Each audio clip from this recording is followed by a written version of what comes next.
Welcome अमर sir YouTube channel. इस पर आप सबों का स्वागत है। आज मैं आपके सामने आया हूं आप सभी स्टूडेंट्स के साथ खड़े होने के लिए। IBPS PO, SBI PO, IBPS RRB PO और RRB क्लर्क, इन सब के मेन एग्जाम होने हैं। प्री एग्जाम्स के रिजल्ट्स आ चुके हैं। बहुत सारे स्टूडेंट को सक्सेस मिला है। उन सबों को बहुत बहुत शुभकामनाएं।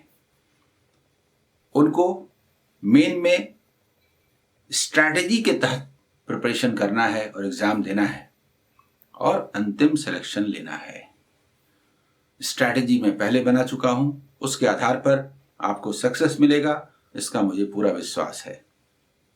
लेकिन इस वीडियो का जो टारगेट है, अपने उन तमाम स्टूडेंट्स के लिए जिनको किन्हीं कारण से सफलता नहीं मिल सकी। उसमें से बहुत सारे स्टूडेंट्स फ्रस्ट्रेटेड हैं, उनको मार्गदर्शन चाहिए। इस वीडियो के माध्यम से मैं उन डिफरेंट एस्पेक्ट पर बात करना चाहता हूं जो एग्जाम के प्रिपरेशन से जुड़े हैं, सफलता असफलता से जुड़े हैं। सबसे पहली बात है कि एग्जाम में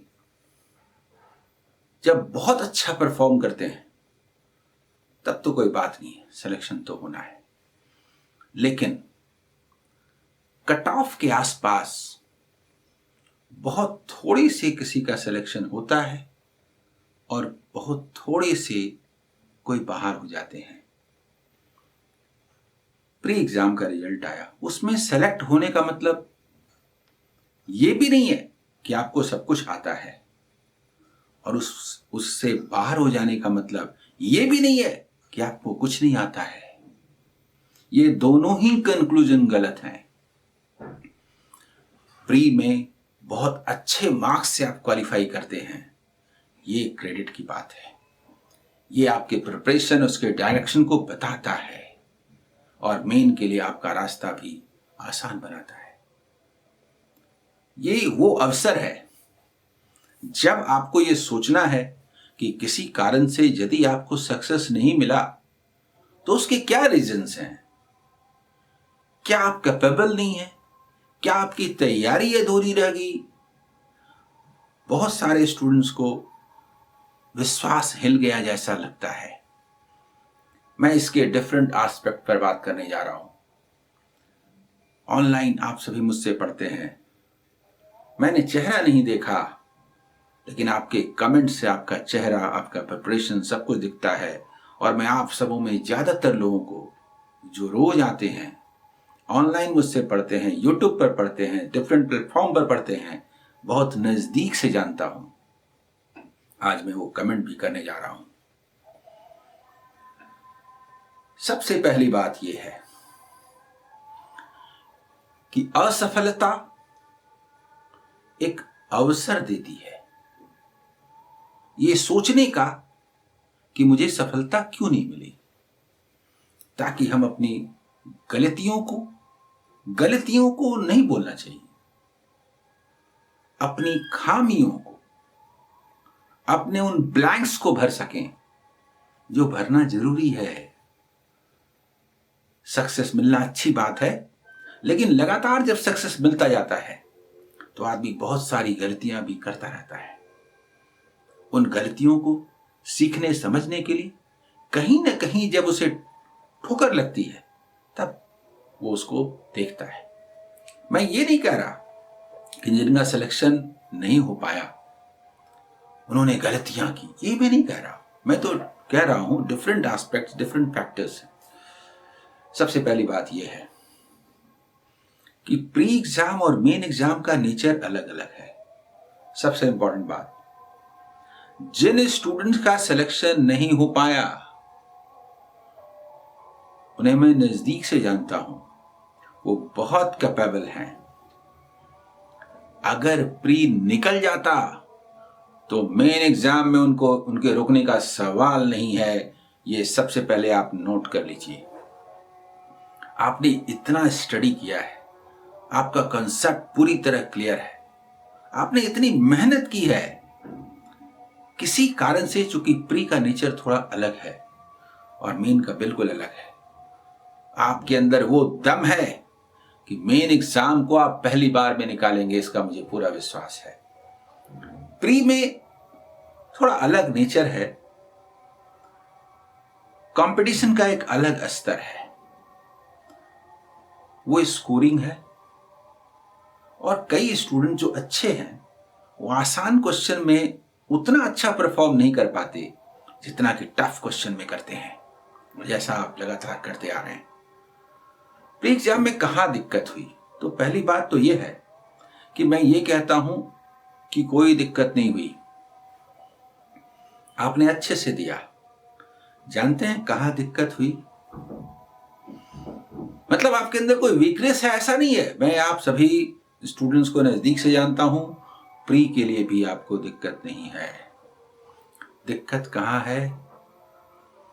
ये ऑनलाइन स्टडी, ऑनलाइन प्रिपरेशन और ये ऑनलाइन मॉक टेस्ट, ये बहुत फायदेमंद है। इसने जीवन की दशा और दिशा दोनों बदल दी है, ये इसका पॉजिटिव एस्पेक्ट है।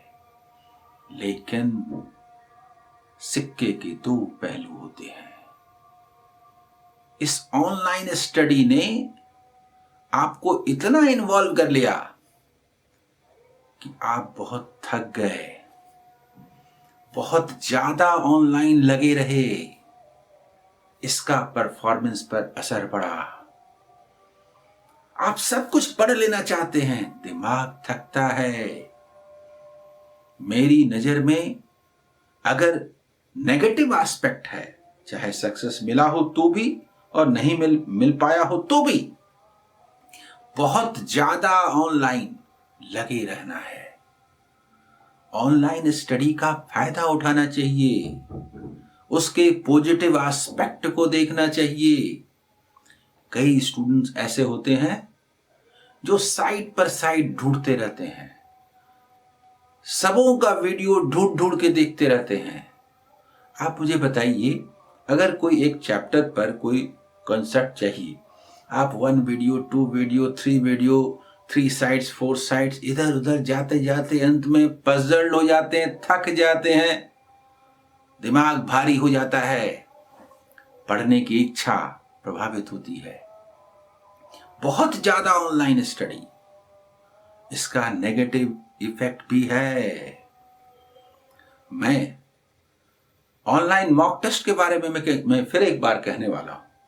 मैं अक्सर इसका विरोध करता रहता हूं, ऑनलाइन मॉक टेस्ट। मैं बार बार कहता हूं कि ऑनलाइन स्टडी का जो नेगेटिव एस्पेक्ट है उसमें ऑनलाइन मॉक टेस्ट भी है, जो इन जनरल स्टूडेंट्स को इतना ज्यादा थका देता है। मतलब उससे मिलता बहुत कम है, जाता बहुत ज्यादा है। यही सरोकार है मेरा। उसमें सबसे पहले तो डिमोटिवेट हो जाते हैं, उटपटांग क्वेश्चंस होते हैं, चैप्टर के कॉन्सेप्ट पर कंसंट्रेट करने के बजाय आप उलझे रहते हैं। एक टेस्ट देने का मतलब उसके बाद थकावट, दिन भर पढ़ नहीं पाते, सारे सब्जेक्ट्स में बैलेंस बनाने में दिक्कत होती है। मैं नाम लेता हूं, सोनू यादव, निश्चल गुप्ता, आकांक्षा प्रजापति, ज्योति प्रजापति और ऐसे तमाम स्टूडेंट्स जो बहुत बहुत डेप्थ रखते हैं। लेकिन मेरा ये भी मानना है कि इनके समय का एक बड़ा भाग ऑनलाइन स्टडी में जाता है, और मेरा अपना इवैल्यूएशन है कि ये कुछ ज्यादा है। इसने जितना दिया वो तो बहुत अच्छी बात है, लेकिन नुकसान भी पहुंचाया, और इस बार एग्जाम में वो भारी पड़ गया। आप तो जानते हैं कि सक्सेस और फेल्योर में बहुत कम का डिफरेंस होता है। 0.25 से कोई क्वालिफाई कर जाए, 0.25 से कोई बाहर हो जाए। प्री एग्जाम में इसने नेगेटिव रोल अदा किया है। मेन एग्जाम में जितना टैलेंटेड आप हैं, डेफिनेटली आप अगर प्री क्वालिफाई करते तो मेन भी क्वालिफाई करते। इसका मतलब क्या है? इसका मतलब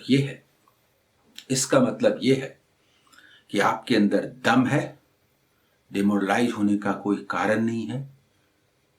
अगले आने वाले एग्जाम में आप बहुत बेहतर करेंगे, ये मान लीजिए। दूसरा एस्पेक्ट ये है कि आप डिमोरलाइज अगर होते हैं तो मेरा कहना है डिमोरलाइज क्यों होते हैं, होने का एक भी फायदा बता दीजिए।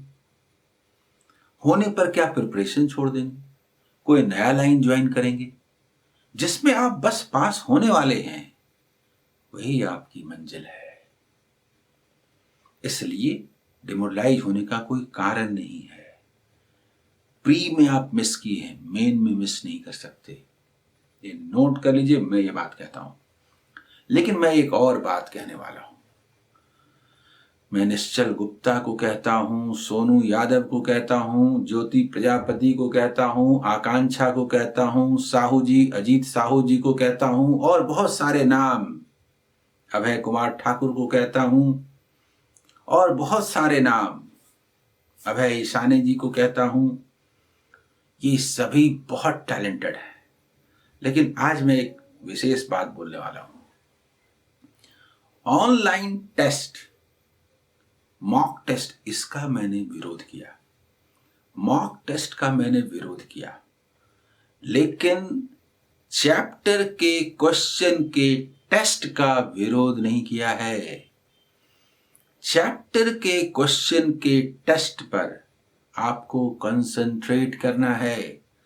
आप मेरे पुराने सारे वीडियोस देख लें, मैंने बार बार कहा है कि प्रिपरेशन में जब आपका अच्छा प्रिपरेशन हो जाए तो आधा 50% क्रेडिट आपके कॉन्सेप्ट और स्टडी पर है और 50% टेस्ट पर है। कॉन्सेप्ट के बिना टेस्ट का मतलब नहीं, टेस्ट के बिना कमांड नहीं होगा। टेस्ट जरूरी है। टेस्ट वीडियो को रोक करके आप दे सकते हैं, टेस्ट ऑफलाइन दे सकते हैं, टेस्ट ऑनलाइन भी दे सकते हैं, लेकिन चैप्टर बेस्ट 5 क्वेश्चंस का टेस्ट, ये बहुत जरूरी है। कई स्टूडेंट्स को जिनको 3-4 साल तक सक्सेस नहीं मिला था, मैंने तय कर लिया कि नहीं, मैं आपको पास कराऊंगा। और जब चैप्टर के 5 क्वेश्चंस पर मैंने कंसंट्रेट करने के लिए कहा तो आराम से सिलेक्शन हो गया, चाहे जो भी नेगेटिव रहा हो, सब खत्म। तो आप लोगों से मैं ये कहता हूं कि आप टेस्ट दीजिए, आपका कमांड है। मेन एग्जाम का जो पूरा कोर्स है उस पर आपका कमांड है। प्री में प्रैक्टिस चाहिए, स्पीड थोड़ा बढ़ाना चाहिए। देखिए एक बेसिक डिफरेंस, प्री में थोड़े आसान क्वेश्चंस को कम समय में बनाना होता है और मेन में टाइम काफी होता है, कॉन्सेप्ट चाहिए होता है। जो स्टूडेंट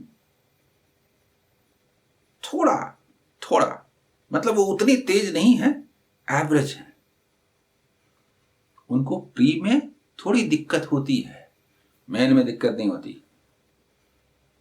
क्योंकि वो पूरी मेहनत करके जाते हैं और मेहनत का तो कोई जवाब नहीं है, कॉन्सेप्ट का तो कोई जवाब नहीं है।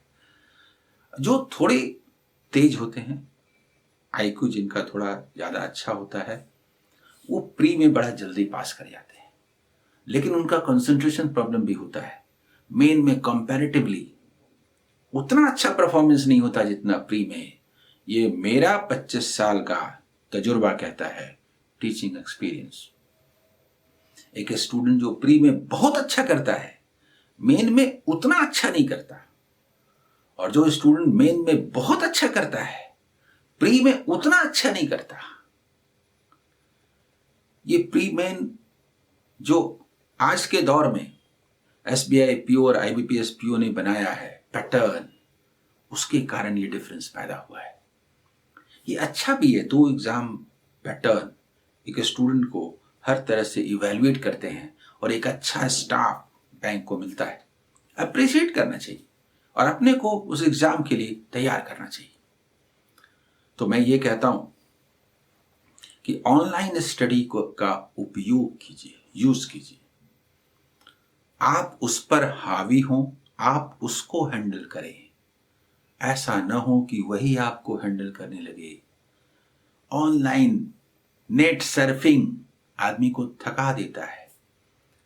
एक बार शुरू में मेहनत करके अच्छे साइट्स, अच्छे टीचर, अच्छे चैनल्स ढूंढ लीजिए और एक बार ढूंढ लेने के बाद उस पर विश्वास कीजिए। जो एक्सपेरिमेंट करना है एक बार कर लीजिए, लेकिन जब पढ़ाई शुरू कीजिए तो सोर्स तय होनी चाहिए कि मुझे यहां से पढ़ना है, और तब बार बार दूसरे साइट्स की ओर मत जाइए। शुरू में चुनाव कर लीजिए। चेंज भी कर सकते हैं, पर वो एक बार चेंज किए, बार बार नहीं, रोज रोज नहीं। सारे चैनल्स में घुस घुस करके देखना, इससे क्या हासिल होगा भाई? जिसको एवरेज का मतलब मालूम है, जितना बड़ा डंडा उतना बड़ा गड्ढा, अरे इससे बाहर तो एवरेज की दुनिया ही नहीं है। झूठ मूठ का देख के क्या फायदा? क्वेश्चंस की प्रैक्टिस कीजिए, अपना दिमाग अप्लाई कीजिए। इसके बाद आपको कौन गाइड करेगा? आप खुद अपने मार्गदर्शक बनेंगे। इसलिए बेवजह का साइट जाने से मैं रोकता हूं, और जिनका कमांड हो गया है उनको खूब टेस्ट देने के लिए कहता हूं, लेकिन जिनका कमांड नहीं हुआ है उनको टेस्ट से रोकता हूं। ये दो व्यू है। पहले सब्जेक्ट मैटर पर कमांड जरूरी है, उसके बाद टेस्ट। जब तक सब्जेक्ट मैटर पर कमांड नहीं होता, टेस्ट नहीं देना है। और जब सब्जेक्ट मैटर पर कमांड हो जाता है तो टेस्ट खूब देना है, चैप्टर वाइज देना है, 5 क्वेश्चंस के सेट का टेस्ट देना है। आपको बहुत आसानी से पास कराएगा। मैं आपके साथ हूं। वीडियो बनाने में थोड़ा आगे पीछे होता है, क्लासेस लेने में होते हैं, लेकिन मेरा यूट्यूब चैनल, इस पर इतने सारे वीडियोज, मेरे इतने सारे वर्क हैं कि अब अगर सच पूछिए तो मुझे नया वीडियो बनाने की जरूरत क्या है? मैं लाइव क्लासेस लूं, गाइड करूं, पढ़ाने का तरीका इस पर बात करूं, कुछ अच्छे क्वेश्चंस लाइव क्लास में सॉल्व करूं। बाकी तो वीडियोज आपके सामने है, और मैं चैप्टर वाइज टेस्ट पर काम कर रहा हूं। जैसे ही वो पूरा होगा आपको बताऊंगा, तो पीडीएफ से लेके चैप्टर वाइज टेस्ट, ये प्रॉब्लम भी सॉल्व हो जाएगा। तो चलिए फिर से उठ खड़े होइए। जिनको सक्सेस मिला, मेन एग्जाम में लगी, फाइनल सिलेक्शन मिलना चाहिए। सक्सेस मिला है, एक बड़ी बात है। कंपटीशन का लेवल दिनों दिन ऊंचा हो रहा है, और उसमें सक्सेस पाना और खुशी देता है। आप मेरे स्टूडेंट्स हैं, आपको अपने ऊपर गर्व होना चाहिए। सफलता आपके सामने है। All the best.